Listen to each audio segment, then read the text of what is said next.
Nako, handa na kayong mandiri. Luistro, naglaway muli. Type nyo yun. Ibang parang kakaiba, no? Pagka, basta yung imagination ko hindi maganda. Pagka si Luistro naglaway. Sige, pag-usapan po natin ano bang nangyari. Bakit naglaway na naman ito?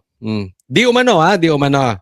Sige. Do you consider Las Canas an important witness for you, for the prosecution? With all due respect, Your Honor, the purpose of the testimony is to present what transpired during the investigation. Nakikita nyo yung laway. Wala pa.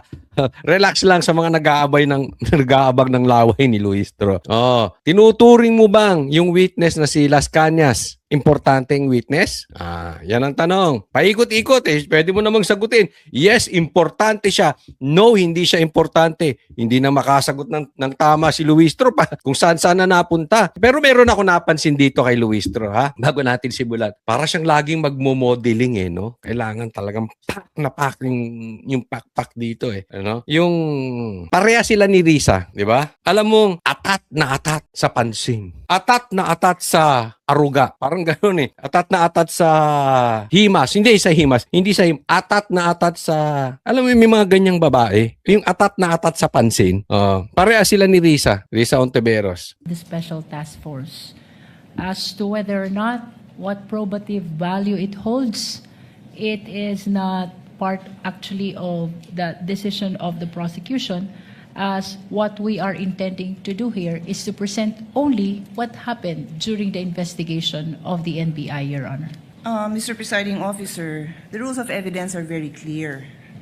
You either present a witness who provides your testimony or you present a document. Ayan, ito, ano natin Kasi, ang importante dito, magpipresent ka ng witness. Or kung hindi po pwede yung witness, tayo naman ay hindi abogado, pero in-explain to ni Pia Cayetano, magpresenta ka ng dokumento. Wala. Nauwi si Matibag sa chismis dahil hindi ginawa ni Laway ang kanyang trabaho. In terms of documents, Rule 132, Section 19 says there are two classes of documents, public documents and private documents. Included in public documents are documents acknowledged before a notary public. Yan. Okay. Ipresenta mo yung witness o kaya magpresenta ka ng dokumento. Merong public at saka merong private. Yung isa, kailangan notaryado. Hindi notaryado. Yung ipinakitang documents. Yung ginamit nilang usapin dyan. Yung chismisang nangyari. Nakita nyo ba? Napanood nyo? Di po ba? So ano yan? Kaya nga naging topic yung hearsay. Ano mang definition? Ano ba sa Tagalog ang hearsay? Di chismis. Tatandaan natin this is very important. Hindi lang po ito technicalities. Si Lacson nga, kinwestiyon yung notaryo. Talaga namang notaryado yung papel. Yung dokumento notaryado. Kaya lang hindi yung abogado ang pumirma, naalala nyo yun? Kasi naman po, sa mga nagpapanotary dito, alam naman natin, hindi naman nagtatambay yung abogado dyan. At marami silang offices. Sekretary lang nila dyan. At ang pumipirma dyan, sekretary, tinatatakan lang yung sekretary. Pero totoong notaryado. Kasalanan ba natin? Kasalanan ba ni Marcoleta at ni Defensor kung hindi yung abogado ang pumirma ay yung secretary, di ba? So, nabanggit ko lang yan kasi very important sa dokumento ang notaryado. Ngayon, kinwestiyon nyo yung notaryado. Pero kayo, ngayon, ginamit nyo ang isang dokumento na hindi notaryado. Naman, Luistro, ano ka bang abogado? Alam nyo kasi ito si Luistro. Mapapansin nyo yan, Ano lang siya Magaling lang siya talaga pag hawak niya ang beat. Doon sa teritoryo niya. Pansin nyo nagkakalat siya. Pansinin nyo paulit-ulit siya. Pansinin nyo yung mga tanong niya sabaw. Walang direksyon, walang patutunguhan. Doon na lang sa paulit-ulit yung tanong niya, malaking bagay yun na siya ay hindi confident, hindi nakapag-aral, or talagang hindi abot ng utak niya. Magaling lang to si Luistro pag controlled environment. Teritoryo niya, kontrolado niya, hindi siya matatanong. Pero sa ganyang setting, nagkalat siya. Alam mo, kaya tuwan-tuwa din ako sa impeachment ngayon kasi marami pong na-expose na bobo. Kasi sa ganyang environment, lalabas yung laman ng utak mo. Pansinin niyo si Robin, tinatawag na bobo. Pero yung mga komentaryo niya swak, ayon sa batas. Yung iba, abogado na. wala pa sa batas. Di ba? Tuloy natin. Yung pinakitang document is not acknowledged by a notary public. Pwede naman din ang private documents, that's the other class. If it can be shown and authenticated in any of the following manner. The person saw the document executed or written. Nakita ba ng witness mo na sinulat yon?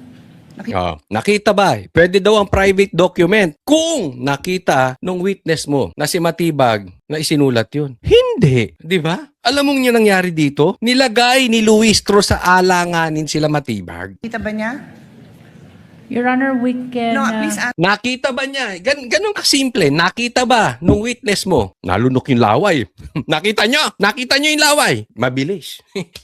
Nalunok yung laway. Barado ka. Answer my question. No, Your Honor. Oh, Yawn. the Hawak ko ang bit, hawak ko ang bit, hawak mo ang bit, bitlog. Ang galing ni Pia Cayetano. Tawa ako ng tawa kanina, nagsisigaw ako mag-isa habang nanonood. Sabi ko, pambihira.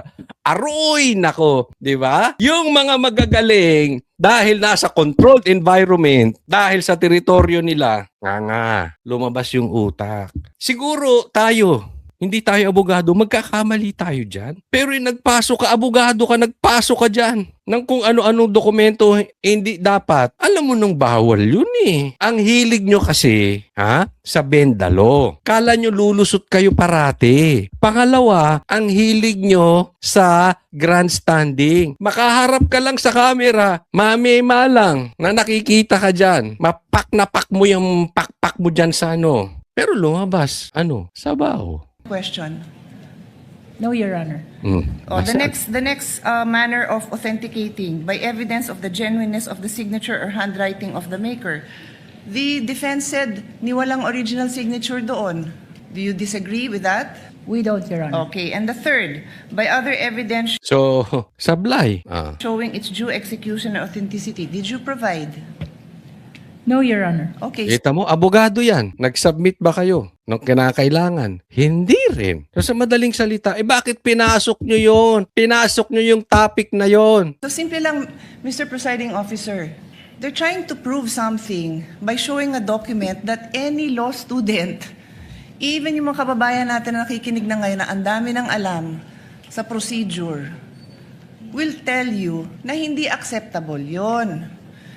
And with all due respect, katulad din nung kahapon na humingi ako ng payo sa inyo, again, I will not name names, we had a discussion in caucus na you cannot unsee what you see. You cannot unhear what you hear. Yon, puntahan natin yan. You cannot unsee what you see and you cannot unhear what you hear. Ang gusto kasi nila dito, itong prosecution, optics. Nasabi lang, ma-pick up ng camera, ito namang media, pipick upin.